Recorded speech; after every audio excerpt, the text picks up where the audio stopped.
Hello everyone, जैसे कि political lecture continue चल रहा था, उसमें हमने कई टॉपिक कवर किए थे।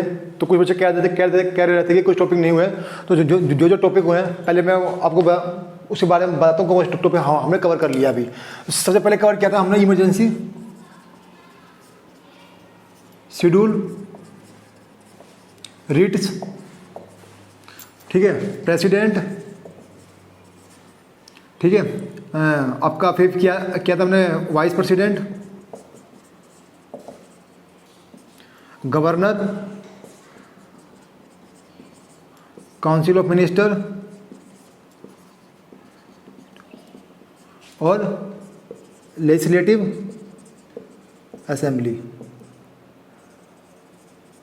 तो इतने टॉपिक हमने कवर कर लिए हैं, 1 2 3 4 5 जो मैंने आपके जीएस स्ट्रेटजी में बताया था, उनमें से मोस्टली टॉपिक हमने ये कवर कर लिए हैं। जो टॉपिक रह गए उसमें से आज करेंगे, जैसे कि आप पढ़ते हो इलेक्शन कमीशन अलग से, फाइनेंस कमीशन अलग से। तो आपको मैं इस लेक्चर के अंदर ही आपको छः जो है आपको कराऊंगा एक साथ, क्योंकि आखिर में कैसे इन चीज़ों को कोरिलेट करना है। ठीक है, तो देखो आपने नाम सुना होगा संवैधानिक नियुक्तियाँ।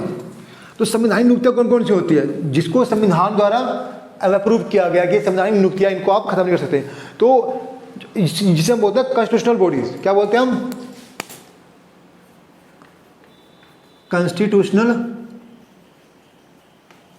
बॉडीज। समझ लो, संवैधानिक पदवी या क्या इसको नियुक्तियाँ बोलेंगे आप शायद हिंदी में, कॉन्स्टिट्यूशनल नहीं, संवैधानिक अंग बोलेंगे। ठीक है, तो इसमें देखो क्या है, तो इसमें क्या क्या आते हैं। तो देखो आप जो लिखा रहा हूँ मैं, इसको लिख लेना, इससे बाहर एग्जाम में नहीं पूछेगा। यदि आ जाता मुझे बोलता कि हाँ इससे बाहर पूछा गया था। पहला क्या आता है आपका? इलेक्शन कमीशन,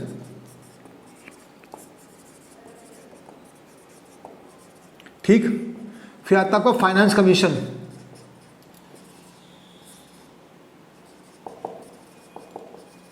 फिर आता है आपका क्या? Attorney general of India. फिर यहीं पे आता है आपका फिर आता क्या? आता आपका advocate general of India, advocate general of state, जो राज्यों के होते हैं। फिर क्या आता है आपका? Comptroller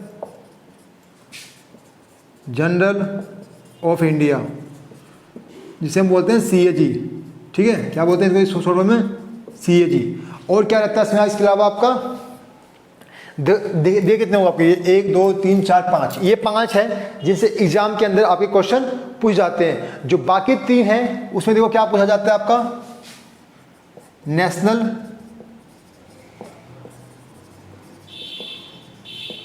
commission on SC। फिर इसी बोला जाता है आपका नेशनल कमीशन ऑन ST। ठीक है, ये 2 आपका हुआ। फिर पूछा जाता है आपका जो अलग है, एक आपका UPSC और एक आपका आता है स्टेट पब्लिक सर्विस कमीशन, और एक आपका और है जिसे कहते हैं special officer, special officer on linguistic, special officer for linguistic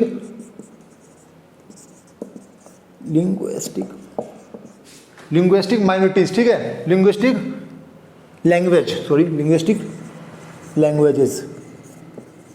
ठीक है, तो लिंग्विस्टिक माइनॉरिटी लिख लो, क्योंकि नहीं स्पेशल, सॉरी लैंग्वेज नहीं, यहाँ माइनॉरिटी आता है, माइनॉरिटी।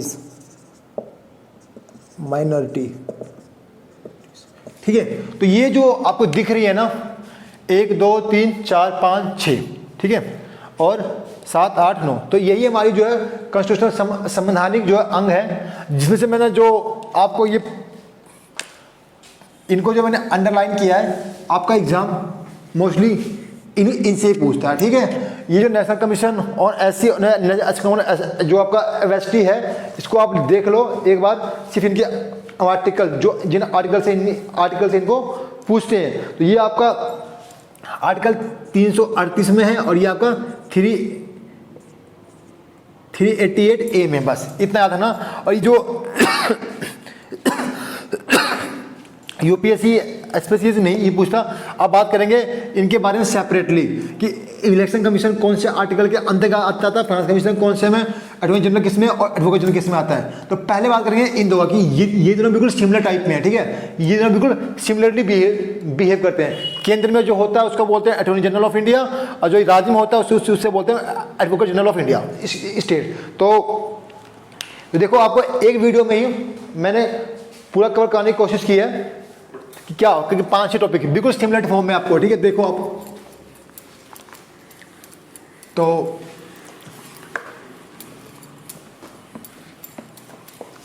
इसमें देखो पहले बात करेंगे कि इनके जो हमारे होते हैं, 2 लिखूंगा इधर, ठीक है, मैं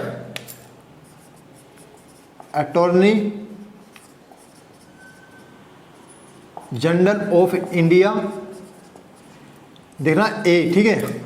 अब बी लिख रहा हूं मैं आपको advocate general of advocate general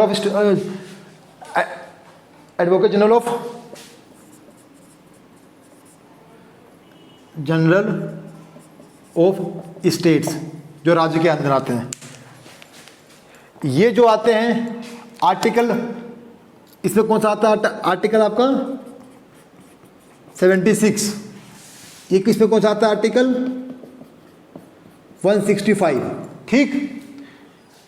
इनकी योग्यता क्या क्या है, 10 इयर्स, इसमें क्या इनकी योग्यता क्या होती है,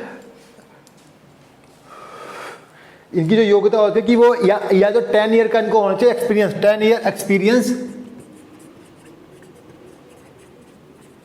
एज ए जुडिशियल ऑफिसर, या तो क्या होना चाहिए इनके पास सेम क्वालिफिकेशन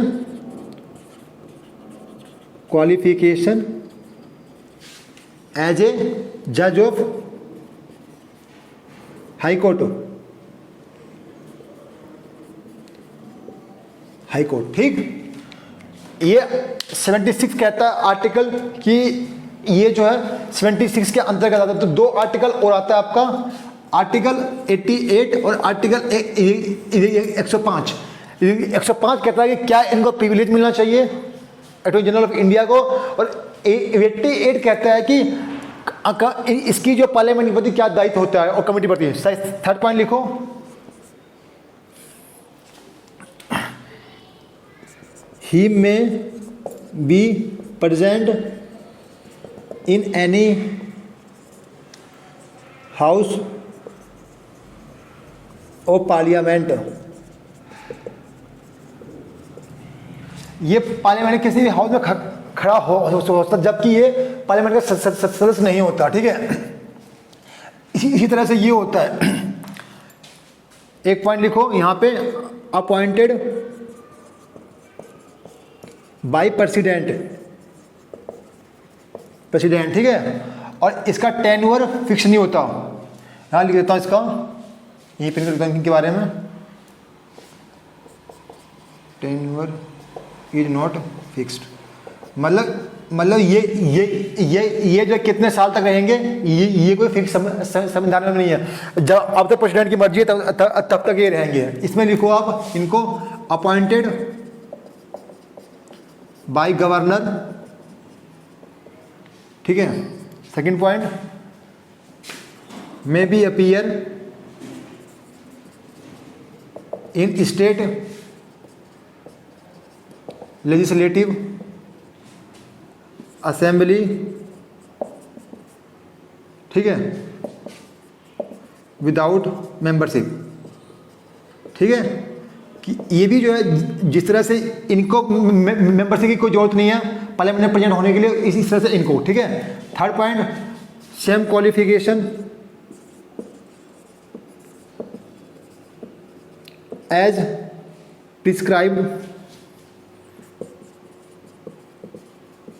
प्रिस्क्राइब फॉर, किन के लिए, इसके लिए अटॉर्नी जनरल ऑफ इंडिया, जो मैंने लिखा आपको, अटॉर्नी जनरल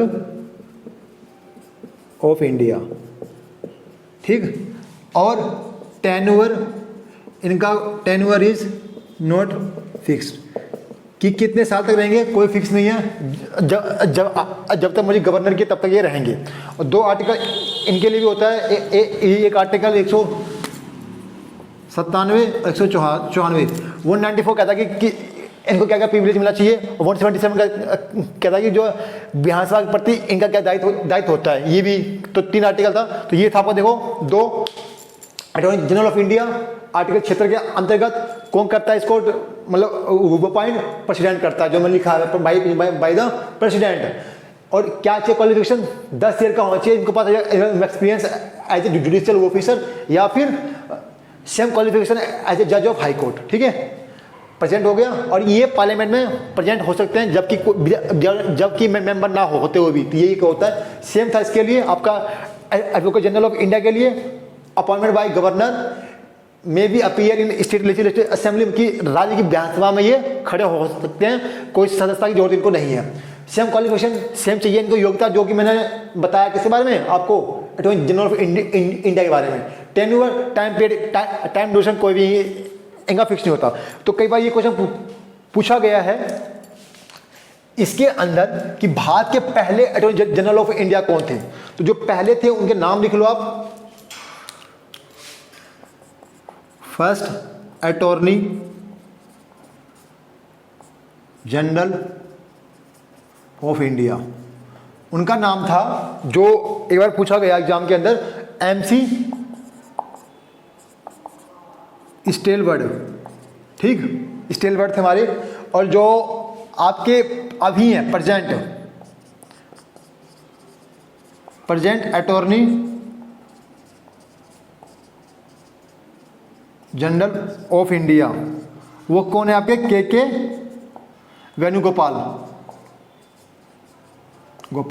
और जो हमारे सॉलिसिटर जनरल ऑफ इंडिया है उनका नाम क्या है, तुषार मेहता। ठीक है, तो ये इनके बारे में बताया था। ये 2 हमने कर किया। अब हम कवर करेंगे क्या, फाइनेंस कमीशन। ठीक है, तो इसको मैं आप रफ करता हूं।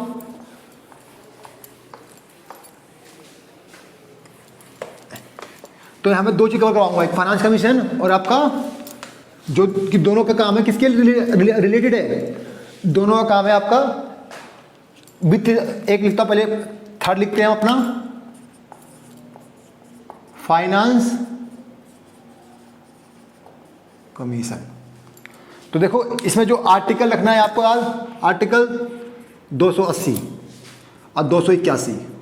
आर्टिकल 280 ये कहता है कि फाइनेंस कमीशन की नियुक्ति होनी चाहिए हर 5 साल के अंदर। ठीक है, 221 कहता है कि फाइनेंस कमीशन जो रिकमेंडेशन करेगा वो, तो देखो क्या है, पहला बात अपॉइंटेड बाय प्रेसिडेंट। ठीक है, जो फाइनेंस कमीशन जो होगा ना अपॉइंट, ये किससे बात है, president. Commission submit report to president. जो प्रेसिडेंट, जो फाइनेंस कमीशन जो रिपोर्ट सबमिट करता है वो किसको सबमिट करता है, प्रेसिडेंट को। Third point, duration of finance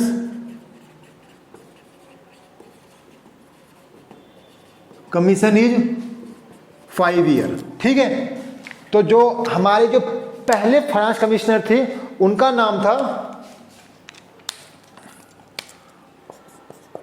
first finance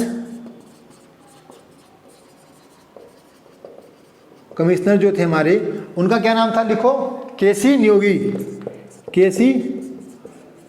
तो ये आपका यहाँ से स्टेटिक जे भी कवर हो रहा है। और जो प्रेजेंट है हमारे 15th जो फाइनेंस कमिश्नर है जो अभी नियुक्त हुए हैं, फाइनेंस कमिश्नर,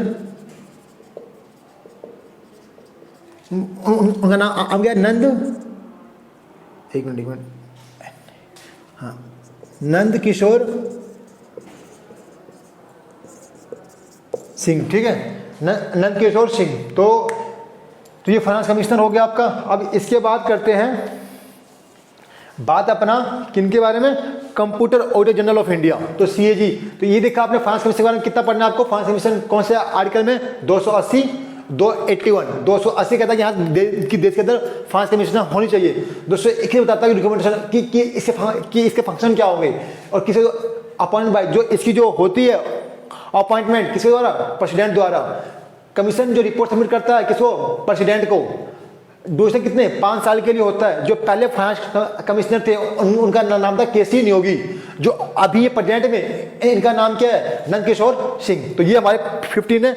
जो 14 फाइनेंस कमिश्नर थे वो भी हटे हैं, उनका नाम पता क्या है, वाईएस रेड्डी। तो ये आपके फाइनेंस कमिश्नर हो गया। अब हम करते हैं कंप्लीट अपना computer and audio general of India. ठीक है, 4th नंबर क्या हमारा,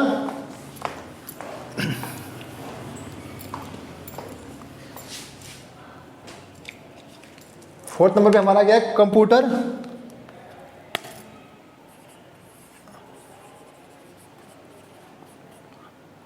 कंप्यूटर एंड ऑडिटर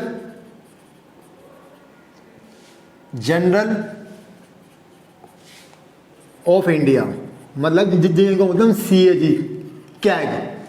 ठीक है, जिसमें काम करने की इच्छा मुझे भी है। ठीक है, बाय द सीजन द्वारा। ठीक है, तो ये देखो आप, तो ये कौन से आर्टिकल के अंतर्गत आता है, तो उसमें 2 आर्टिकल पूछते हैं आपको। एक आता है 148 ये कहता है कि computer auditor general only post India में होनी चाहिए। 149 कहता है कि इसकी ड्यूटी क्या है, इसके कर्तव्य क्या है, मतलब अबाउट एक समझ लिखो, रिस्पॉन्सिबिलिटी क्या है इसकी और ड्यूटीज। ठीक है, अब बात है कंप्यूटर ऑडिटर जनरल का काम। इसको बोलते हैं कि ये जो गार्जियन है किसका, हमारी पर्स का, जो हमारे खर्चों का, कि भारत सरकार, राज्य सरकार जो भी खर्चा करता है वो कहाँ करते हैं, कि कितना किया, उसकी ऑडिटिंग करना काम इनको है। तो इसको कहते हैं गार्जियन ऑफ पर्स। ठीक है, गार्जियन ऑफ, इसको पर्स भी कहा जाता है। ठीक है, तो इसको क्या कहते हैं, it is called as also called guardian of public purse। ठीक है, जो इसका कार्यकाल होता है, जो इसका हेड होता है, तो कितने साल का होगा, या तो 6 साल के लिए या फिर 65 ईयर्स। क्या इसका है, टेन्योर किसका, जो इसके हेड होंगे। तो जो पहले हमारे थे CAG, उनका नाम क्या था, फर्स्ट CAG उनका नाम था आपका, लिखो, वी नरहरि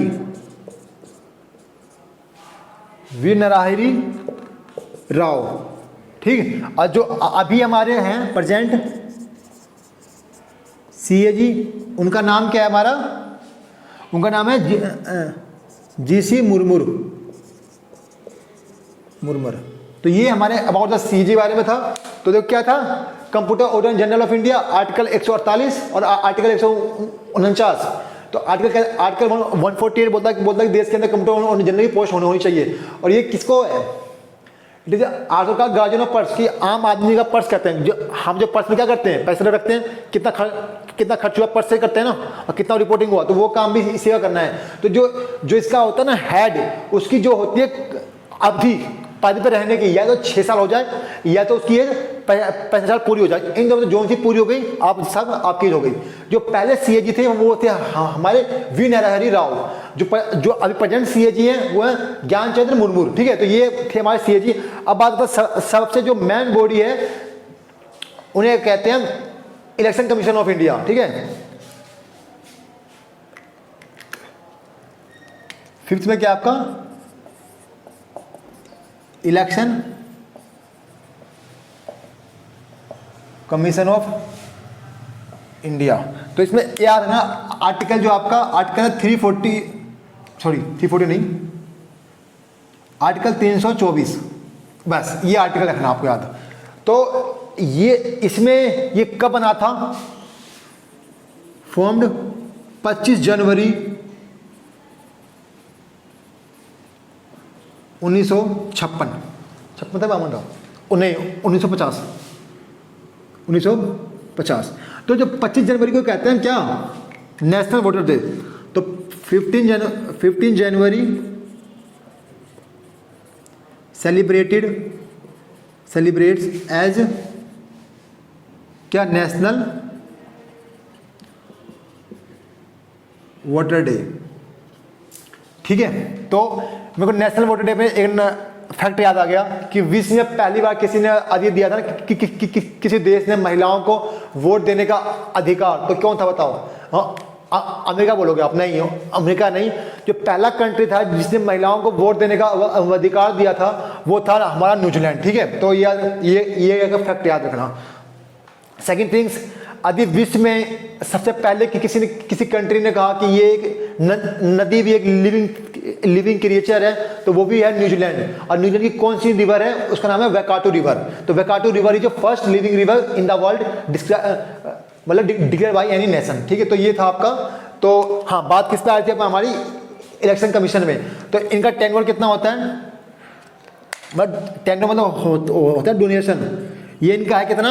ये इनका है या तो 6 ईयर हो जाए पूरा आपका, या तो 65 ईयर्स की। जो भी इसके हेड हैं उनकी आयु 65 साल हो जाए, या फिर 61 ईयर कम 6 साल करें कोर्स। तो ये हो गया। तो एक आया था फर्स्ट जो हमारी थी, फर्स्ट इलेक्शन कमिश्नर, उनका नाम था सुकुमार सिंह। ठीक है, सुकुमार सिंह थे। अभी कौन है आप बताओ? नए जो हुए हैं, इनसे पहले जो थे हमारे सुनील अरोड़ा, उनको जो बनाया गया था एशिया पैसिफिक का हेड बनाया गया चुनाव का। तो ये था। हाँ, इसमें एक आता है आपका 61st अमेंडमेंट। 61st अमेंडमेंट, उसने कहा कि जो वोट देने का अधिकार है वो 21 साल से 18 ईयर करना चाहिए। कि जो वोट देने का अधिकार है वो 21 से 18, कब आया था? 1988 में आया था ये। तो याद रखना 61st अमेंडमेंट क्या था? इसने कहा कि वोट देने का अधिकार 21 साल नहीं, इसको किया जाए 18 साल। तो ये था आपका आज की लेक्चर का कंप्लीट का करेक्ट। तो आपको यदि वीडियो अच्छा लगा हो तो प्लीज़ इसको दूसरों को शेयर करें और इसको वाइड स्प्रेड, इसको कम्युनिटी रीच करवाएं। ठीक है, तो देखो आज के टॉपिक में जो भी टॉपिक है 15-20 मिनट का जो वीडियो बना है, इसमें हमने 6 टॉपिक कवर कर लिए। तो क्या था आपका जो हमने कवर किया? पहले कवर किया हमने attorney general of India article 76 के अंतर्गत। फिर हमने कवर किया एडवोकेट जनरल ऑफ इंडिया की दोनों सेम ही होते हैं, एक होता है केंद्र के अंदर, एक होता है राज्य के अंदर। ठीक है, फिर हमने कवर किया नेशनल कमीशन फॉर SC/ST जो भी था। फिर कवर क्या हमने? Finance commission. तो फाइनेंस कमीशन कौन से आर्टिकल के अंतर्गत आता है? 280 के अंतर्गत होता है कि देश में एक फाइनेंस कमीशन होना चाहिए। और 281 क्या कहता है? Duty of finance commission. ये हो गया आपका। इसके बाद क्या था हमारा? Computer and audit general of India, जिसका काम क्या है? भारत में जो भी खर्चा हो रहा है, राज्य का खर्चा हो रहा है, उसको जो ऑडिट करना। ठीक है, कि कितना खर्चा हुआ और जो खर्चा कैसे हुआ। तो फाइनेंस कमीशन और आपका CAG दोनों रिपोर्ट किसको करता है? रिपोर्ट अपनी प्रेसिडेंट को करता है, और फिर प्रेसिडेंट से पार्लियामेंट में आती है। तो ये था आपका। और एक बार नोट कर लो आप जो बोल रहा हूँ, election commission of India, finance commission, computer audit general of India और अटॉर्नी जनरल ऑफ इंडिया, और जो नेशनल कमीशन फॉर SC और नेशनल फॉर ST, ये जो मैं नाम बोले हैं अभी, इनकी जो नियुक्ति जो कौन करता है? इनकी नियुक्ति करता है राष्ट्रपति। याद रखना। तो आज मैं जितना कराया ना उसमें सिर्फ अब एक को बाहर कर दो। किसको? एडवोकेट जनरल ऑफ इंडिया को। इसको छोड़ के जो बाकी जो भी रहेगी इनकी जो करता है ना नियुक्ति, वो राष्ट्रपति ही करता है। ठीक है, और सिर्फ जो advocate general of India, advocate general of state है, उसकी नियुक्ति कौन करता है? उसकी नियुक्ति करता है राज्य का गवर्नर। बस ये थी क्लास आपकी। और आपका टॉपिक लगभग 3 से 4 लेक्चर का और रह गया पॉलिटी। इसके बाद पॉलिटी आई खत्म हो, इस बार सीधा क्वेश्चन आएंगे पॉलिटी के आपके जो भी पूछे गए हैं वहाँ आज तक।